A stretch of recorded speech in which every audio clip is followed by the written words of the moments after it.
Le bâton de parole, je ne sais pas si vous connaissez cet objet, ça tire ses origines dans les communautés autochtones. C'est un objet qui symbolise le respect et l'ordre et on s'en sert dans les cercles pour la conversation. Et l'idée, c'est que celui qui qui a le bâton de parole dans ses mains détient le pouvoir de parler sans être interrompu. Et on dit que celui qui le tient a comme un genre de privilège ou doit parler avec le cœur et l'esprit ouverts. J'aime beaucoup, beaucoup cette symbolique et puis je vous dirais même que des fois, je l'amène dans les groupes que j'anime parce que je trouve que ça met l'emphase sur quelques éléments, comme par exemple l'importance de l'écoute, la vraie écoute, l'importance de prendre son temps, l'importance d'être bien branché et connecté à soi pour après ça être capable de se connecter aux autres, mais surtout, c'est que ça sacralise la communication, la conversation.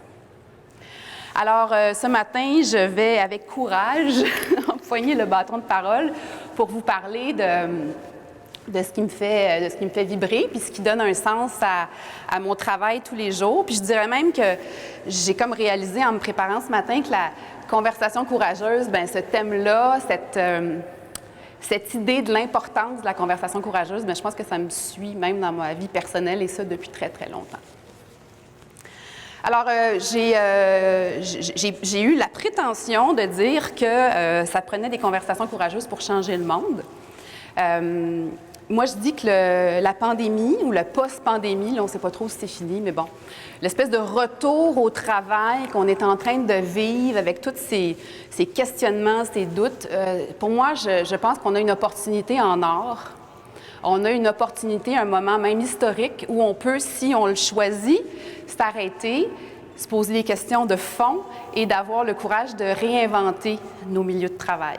Puis j'ai décidé de lancer mon entreprise avec un plan d'affaires sur un coin de napkin. Mon intention, là, je ne l'ai jamais dit, mais je vais vous le dire ce matin, ça va rester entre nous, c'était d'injecter du rose dans le monde du travail. Alors, vous comprenez que je ne disais pas ça au monde quand je les rencontrais, mais ce que ça voulait dire pour moi, c'est que je voulais humaniser, je voulais remettre l'humain au centre.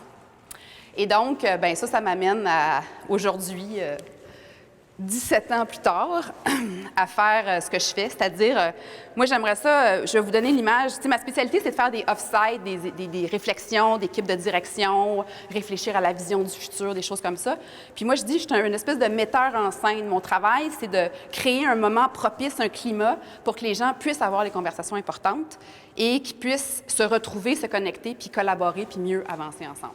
Donc c'est ce que je fais.